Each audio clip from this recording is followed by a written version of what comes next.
കൂട്ടുകാരെ, നിങ്ങൾക്ക് എല്ലാവർക്കും പുതിയൊരു വീഡിയോയിലേക്ക് സ്വാഗതം.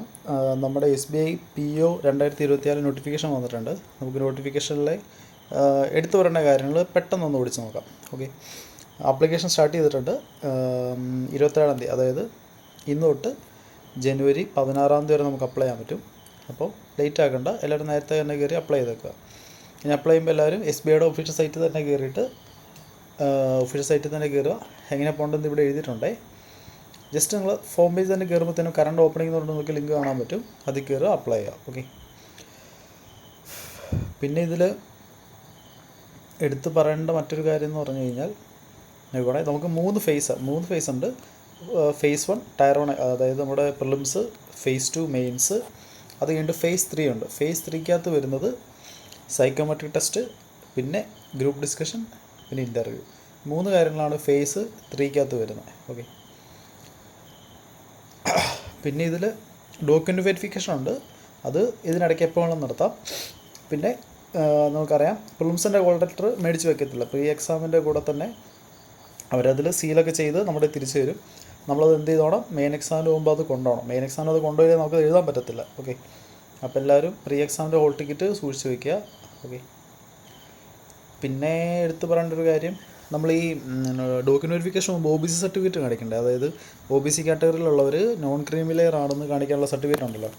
അതിനകത്ത് ഡേറ്റ് പറഞ്ഞിരിക്കുന്ന April 1, 2024. അതായത് ഈ വർഷം April 1-ാം തീയതി അല്ലെങ്കിൽ അതിന് ശേഷം മേടിച്ച സർട്ടിഫിക്കറ്റ് ആയിരിക്കണം കാണിക്കേണ്ടത്. നിങ്ങൾ ഓൾറെഡി ഈ റെയിൽവേക്ക് അപ്ലൈ ചെയ്യാൻ വേണ്ടിയിട്ട് OBC സർട്ടിഫിക്കറ്റ് ഇപ്പോൾ മേടിച്ചിട്ടുണ്ടോ, അതായത് NCL സർട്ടിഫിക്കറ്റ് ഇല്ലേ, അതിൻ്റെ ഡേറ്റ് നോക്കണേ. April 1 അതിന് ശേഷമുള്ള സർട്ടിഫിക്കറ്റ്സ് ആണെങ്കിൽ അത് അവരെടുക്കത്തുള്ളൂ. ഓക്കെ, പിന്നെ ഇതിൽ എടുത്തു പറയേണ്ട ഒരു കാര്യം നമ്മുടെ വേക്കൻസി ടേബിളാണ്. ഓക്കെ, കറൻ്റ്ലി SC/ST 8743 വേക്കൻസി ഉണ്ട്, OBC 158 ഉണ്ട്, EWS 52 വേക്കൻസി ഉണ്ട്, UR 240 ആണ്. അങ്ങനെ മൊത്തം 586 വേക്കൻസീസ് ആണുള്ളത്.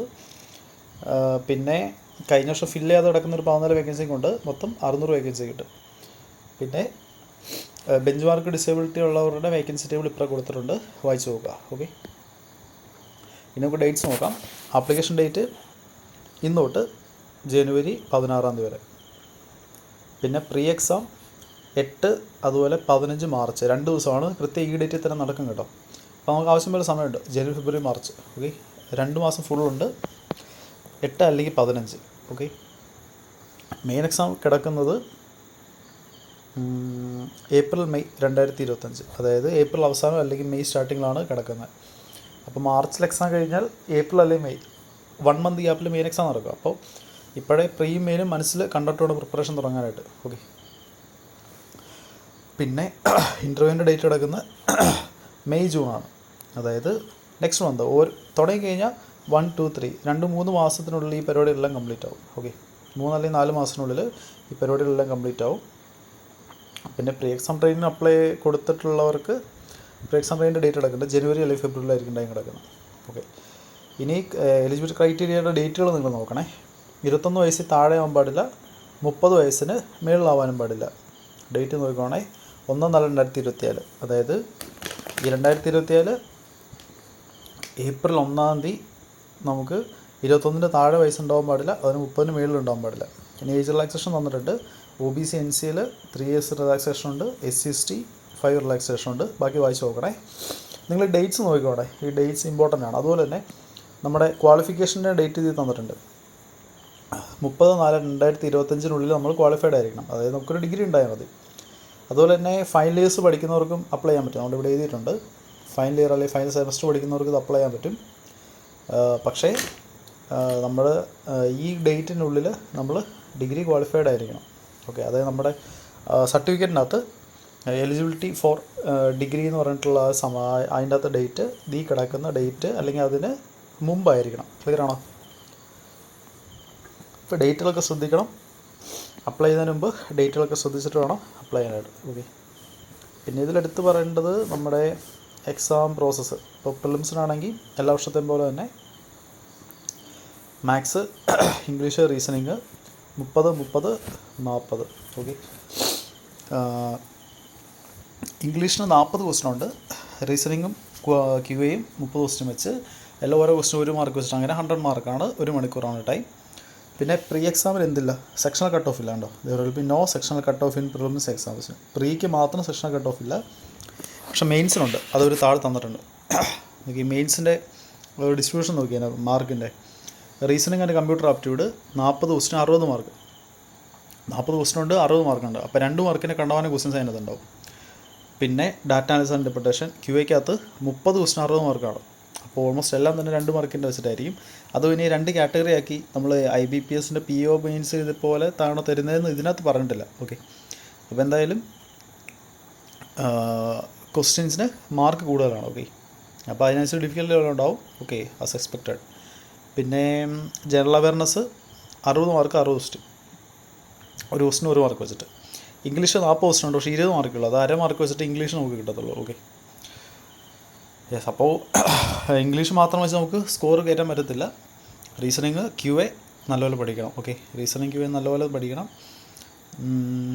Then general awareness, economic, banking awareness നല്ലപോലെ പഠിക്കണം. ഓക്കെ, പിന്നെ അതിൻ്റെ കൂടെ തന്നെ ഡിസ്ക്രിപ്റ്റീവ് പേപ്പറുണ്ട്. ഡിസ്ക്രിപ്റ്റീവ് പേപ്പറിനകത്ത് എനിക്കൊന്ന് 2 ക്വസ്റ്റ്യൻ ആയിരിക്കും തോന്നുന്നു. 50 മാർക്ക് ഇവർ ഇട്ടേക്കുന്നത്. Maximum mark 50 mark. ഇവരെ ഇതിൻ്റെ അകത്ത് email, reports, situation analysis and precis writing എഴുതിയിട്ടുണ്ട്. അപ്പോൾ 4 ക്വസ്റ്റ്യൻ അങ്ങനെയാണോ കൊടുത്തേക്കുന്നതെന്ന് അറിയത്തില്ല. നമ്മൾ IBPSൻ്റെ PO എഴുതിയപ്പോൾ 2 ക്വസ്റ്റ്യൻ ആയിരുന്നല്ലേ, അല്ലേ? 2 ക്വസ്റ്റ്യൻ ആയിരുന്നു. ഇതിലിപ്പോൾ കറണ്ടിൽ എത്ര ക്വസ്റ്റ്യൻ ഉണ്ടാവും ഇവർ ഇതിൻ്റെ അകത്ത് എഴുതിയിട്ടില്ല. ഓക്കെ, അത് നമുക്കെല്ലാം നോക്കാം. എന്തായാലും ഇമെയിൽസ് നോക്കണം, റിപ്പോർട്ട്സ് എഴുതാൻ നോക്കണം, situation analysis, precis writing. Okay, എല്ലാവരും നോക്കി വയ്ക്കുക. പിന്നെ മെയിൻ എക്സാമിന് സെക്ഷണൽ കട്ട് ഓഫ് ഉണ്ട്. Each candidate will have to score minimum score in each test. അതായത് മെയിൻസിന് ഓരോ സെക്ഷനും സെക്ഷണൽ കട്ട് ഓഫ് ഉണ്ടായിരുന്നതായിരിക്കും, ഇൻക്ലൂഡിങ് ഡിസ്ക്രിപ്റ്റീവിനും ഉണ്ടായിരുന്നതായിരിക്കും. ഓക്കെ, പിന്നെ -1/4 ആണ്, നിങ്ങൾക്കറിയാം, അതിൽ വ്യത്യാസമൊന്നുമില്ല. ഇനി നമ്മുടെ phase 3, അതായത് phase 3ക്കകത്ത് psychometric test, group discussion, personal interview. 8 ദിവസമാണോ എന്നുള്ള കാര്യം ഇവരിനകത്ത് എഴുതിയിട്ടില്ല. 8 ദിവസമായിരിക്കുന്നതാണ് നമ്മൾ വിചാരിക്കുന്നത്. ഓക്കെ, സ്കോർ എഴുതിയിട്ടുണ്ട്. സൈക്കോമെട്രിക് ടെസ്റ്റിൻ്റെ കാര്യം എത്ര സ്കോറെന്ന് എഴുതിയിട്ടില്ല. ഗ്രൂപ്പ് ഡിസ്കഷൻ 20 മാർക്കാണ്, ഇൻ്റർവ്യൂവിന് 30 മാർക്കാണ്. അതിന് മൊത്തം 50 മാർക്കാണ് തന്നിരിക്കുന്നത്. ഈ സൈക്കോമെട്രിക് ടെസ്റ്റിൻ്റെ അതായത് എത്ര അതിന് മാർക്ക് എന്നുള്ള കാര്യം ഇതിനകത്ത് എഴുതിയിട്ടില്ല. ഓക്കെ, GDയുടെ മാർക്ക് എഴുതിയിട്ടുണ്ട്, ഇൻ്റർവ്യൂവിന് മാർക്ക് എഴുതിയിട്ടുണ്ട്, മൊത്തം 50 മാർക്ക്. പിന്നെ ഇവർ ഓക്കെ, ഫൈനൽ എങ്ങനെയാണ് റൗണ്ട് ചെയ്യുന്നത് വെച്ച് കഴിഞ്ഞാൽ GD പ്ലസ് ഇൻ്റർവ്യൂ 50 മാർക്കാണ് ഔട്ട് ഓഫ്. അതുപോലെ നമ്മുടെ മെയിൻ എക്സാം, അതായത് നമ്മുടെ MCQ പ്ലസ് ഡിസ്ക്രിപ്റ്റീവ് മൊത്തം 250 ആണ് മാർക്ക് വന്നേക്കുന്നത്. അവരത് 75ലോട്ട് റൗണ്ട് ചെയ്യും, ഇത് 25ലോട്ട് റൗണ്ട് ചെയ്യും. അങ്ങനെ മൊത്തം 100ലായിരിക്കും നോർമലൈസ് ചെയ്യുക. അത് 100 റൗണ്ട് ചെയ്തിട്ടായിരിക്കും അവർ ഫൈനൽ സെലക്ഷൻ നടത്തുക. ഓക്കെ, ഇത്രയാണ് ഇതിനകത്ത് പ്രത്യേകിച്ച് ഇപ്പോൾ എടുത്ത് പറയാനായിട്ടുള്ളത്. പിന്നെ പറയാനുള്ളത് നമ്മുടെ മിനിമം സർവീസ് പീരീഡ് 3 years ആണ്. അതുപോലെ ബോണ്ട് 2 lakh ആണ്. ഓക്കെ,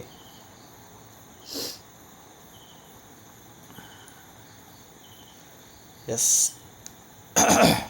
അപ്പോൾ നമ്മളിപ്പോൾ അത് ഈ മിനിമം സർവീസ് പീരീഡ് തീരുന്നതിന് മുമ്പ് റിസൈൻ ചെയ്യുവാണെങ്കിൽ നമുക്ക് ഈ 2 lakh നമ്മൾ കോമ്പൻസേഷൻ കൊടുക്കണം. പിന്നെ എക്സാം ഫീ വരുന്നത് 750 ആണ് ആസ് യൂഷ്വൽ.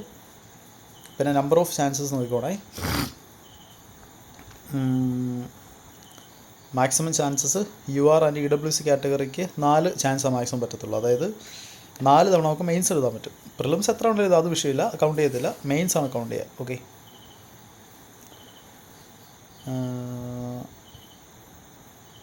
ഇതൊക്കെ ഉണ്ടോ, appearing in preliminary examination will not be count as a chance. Okay, main exam ആയിരിക്കും ഒരു ചാൻസ് ആയിട്ട് കൗണ്ട് ചെയ്യുക. പിന്നെ UR അതായത് bench of disability, EWS disability, OBC PWD category ഉള്ളവർക്കൊക്കെ 7 years ഉണ്ട്. ബാക്കി കാറ്റഗറീസ് ഉള്ളവർക്ക് നോ റെസ്ട്രിക്ഷൻ, എത്ര വേണമെങ്കിലും എഴുതാൻ പറ്റും. യെസ്. ഓക്കെ, പിന്നെ ഇതിൽ എടുത്ത് പറയാനുള്ളത് നമ്മുടെ ഹാൻഡ് റിട്ടൺ ഡിക്ലറേഷൻ്റെ ഒരു ഫോർമാറ്റ് തന്നിട്ടുണ്ട്. ആ ഫോർമാറ്റിൽ തന്നെ ഹാൻഡ് റിട്ടൺ ഡിക്ലറേഷൻ അപ്ലോഡ് ചെയ്യുക. പിന്നെ ബാക്കി ഡീറ്റെയിൽസൊക്കെ നിങ്ങൾ അപ്ലൈ ചെയ്യുമ്പോൾ അതിൻ്റെ അകത്ത് കാണാം. ഓക്കെ, പിന്നെ എല്ലാവരും നോട്ടിഫിക്കേഷൻ ഒരു റൗണ്ട് ഫുള്ളായിട്ട് വായിച്ച് നോക്കണേ. ചുമ്മാ അവരും പറയുന്നത് കേട്ടോ ഓരോ മണ്ടത്തരം കാണിച്ച് വെക്കരുത്. നോട്ടിഫിക്കേഷൻ പ്രോപ്പറായിട്ട് വായിച്ച് നോക്കുക. ഞാനിപ്പോൾ ഈ നോട്ടിഫിക്കേഷൻ വായിച്ച് തരുന്നുണ്ടെങ്കിലും നിങ്ങൾ SBയുടെ സൈറ്റിൽ പോയിട്ട് നോട്ടിഫിക്കേഷൻ ഡൗൺലോഡ് ചെയ്ത് പ്രോപ്പറായിട്ട് വായിച്ച് നോക്കണം. ഓക്കെ, എന്നിട്ടേ ഓരോ കാര്യങ്ങൾ തീരുമാനിക്കാൻ പാടുള്ളൂ. ഇവരൊക്കെ എന്ത് ഡൗട്ട് ഉണ്ടെങ്കിലും ഇവരുടെ ഹെൽപ്പ് ലൈൻ നമ്പറിൽ നമുക്ക് കോൺടാക്ട് ചെയ്യുക, അല്ലെങ്കിൽ ഇമെയിൽ അയക്കുകയോ ചെയ്യാൻ റെസ്പോണ്ട് ചെയ്യും. ഓക്കെ, എക്സാം സെൻറ്റേഴ്സ് ആവശ്യമുള്ള സ്ഥലത്തുണ്ട്. കേരളത്തിൽ അത്യാവശ്യം എല്ലായിടത്തും തന്നെ സെൻറ്ററുണ്ട്. പിന്നെ ഓൾ ഇന്ത്യ ലെവലിലാണ്, നമുക്കൊരു സ്റ്റേറ്റ് എന്ന് പറഞ്ഞുകൊണ്ട് അപ്ലൈ ചെയ്യാൻ പറ്റത്തില്ല. PU എക്സാംസ് എല്ലാം ഓൾ ഇന്ത്യ ലെവലിലാണ്. ഓക്കെ, അത്രയാണ് ഇതിനകത്ത് എടുത്തു പറയാനുള്ളത്. അപ്പോൾ എല്ലാവരും നോട്ടിഫിക്കേഷൻ പോയിട്ട് ഒരു റൗണ്ട് എല്ലാവരും വായിച്ച് നോക്കണം. ഓക്കെ, നോട്ടിഫിക്കേഷൻ എന്തായാലും എല്ലാവരും ഒരു റൗണ്ട് ഫുള്ള് ഒരു വേർഡ് പോലും സ്കിപ്പ് ചെയ്യാതെ വായിച്ച് നോക്കണം. അപ്പോൾ കാര്യങ്ങൾക്ക് പ്രോപ്പറായിട്ട് മനസ്സിലാകത്തുള്ളൂ. ഓക്കെ, അപ്പോൾ എല്ലാവർക്കും ഓൾ ദി ബെസ്റ്റ്. എല്ലാവരും പഠിക്കുക. എക്സാം ഡേറ്റ് വന്നിട്ട്, അതായത് ഹോൾ ടിക്കറ്റ് വന്നിട്ട് പഠിക്കാൻ നിൽക്കരുത്. ഇപ്പോഴേ മോക്ക് ടെസ്റ്റ് ചെയ്ത് റെഡിയാക്കി ഇരിക്കുക. എക്സാം വരുമ്പോൾ തന്നെ പോയി എഴുതുക, ക്രാക്ക് ചെയ്യുക. ഓക്കെ, അപ്പോൾ എല്ലാവർക്കും ഓൾ ദി ബെസ്റ്റ്. നമ്മളെ കൊണ്ട് പറ്റുന്ന പോലെ വീഡിയോസൊക്കെ നമ്മൾ ചെയ്യുന്നതായിരിക്കും. അപ്പോൾ ഓൾ ദി ബെസ്റ്റ് എല്ലാവർക്കും. അതുപോലെ എല്ലാവർക്കും happy Christmas and happy new year. Okay, thank you. മറ്റൊരു വീഡിയോ കാണാം.